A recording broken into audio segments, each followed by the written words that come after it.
Crowded Table by the Highwomen is going to be capoed on the 4th fret of the guitar and then being played using standard chords. The intro will be an F chord to a C chord to a G chord.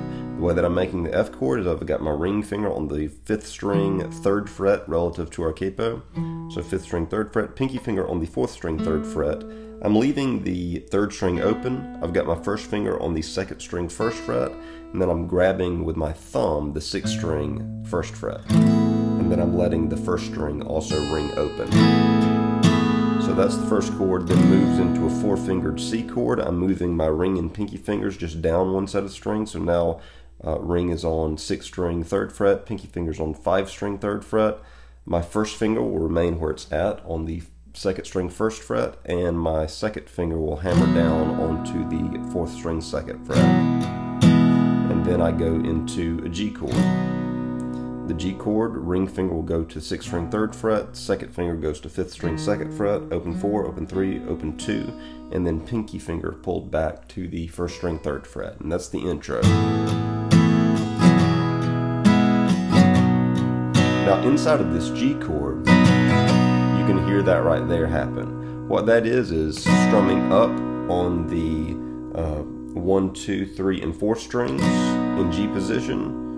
And then on the down strum, you're going to put your 1st and 2nd fingers down into C position while leaving your ring and pinky where they are.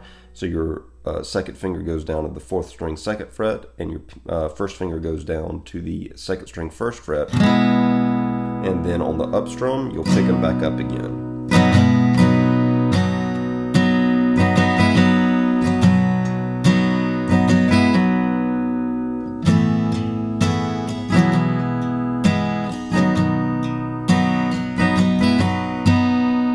And then it repeats F to the C to the G. Whenever we get to the verse is going to be, it starts off on that same feel, kind of a C into a G, but you're going to leave your ring finger and your pinky fingers in G position. So ring and pinky fingers on 1st and 6th strings 3rd fret respectively. And then that C part right there, hit that once and then come down to the G. And then it goes to an E minor and a C.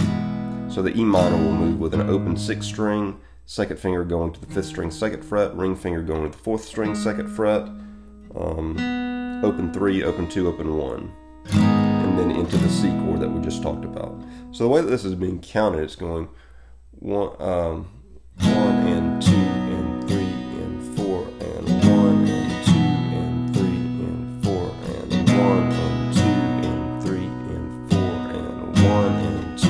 So the switches are like happening on ones. 1 and 2 on the 1s and the 2s of each measure. So 1 and 2 and 3 and 4 and 1 and 2 and 3 and 4 and 1 and 2 and 3 and 4 and 1 and 2 and 3 and 4 and 1 and 2. So that's the first part of the verse.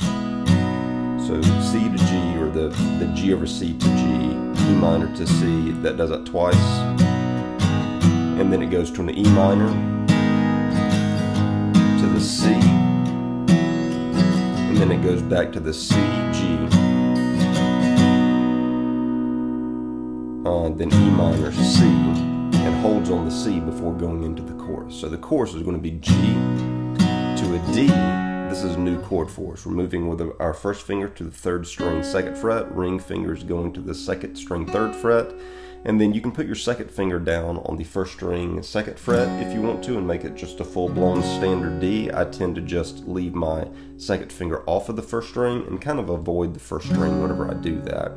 So G to a D to a C chord, back down to a G chord, repeat the G chord, up to the D chord, and then F chord to the C chord. So kind of back to that intro feel, F chord to the C chord.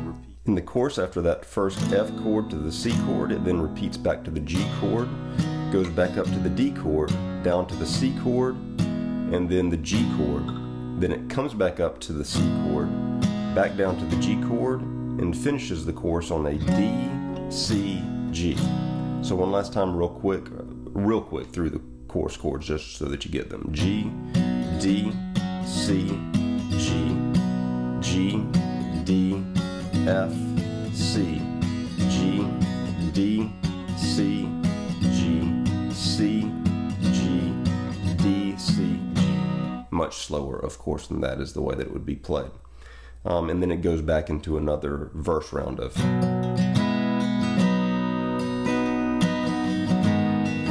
that feel. Whenever we get to the bridge of the song, the bridge is going to be the F chord, basically the intro chords again, but an F chord to the C chord to the G chord. Back up to the F chord, down to the C chord, and here's a change from the intro chords. It goes to then the D chord again. And then after that D chord, it falls back into, I think, another chorus.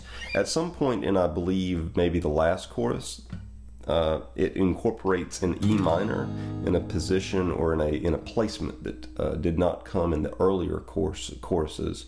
So whenever you get to that point in the song, if you're listening to it and playing along, you realize that the chords of the chorus are not lining up. It's that kind of random E minor that's getting thrown in there. So throw in that E minor whenever you hear it and get to it, and then go back into the chorus chord progression as usual. So those are the chords and the movements to Crowded Table by the Highwomen. Hopefully this gives you an idea of how to approach the song.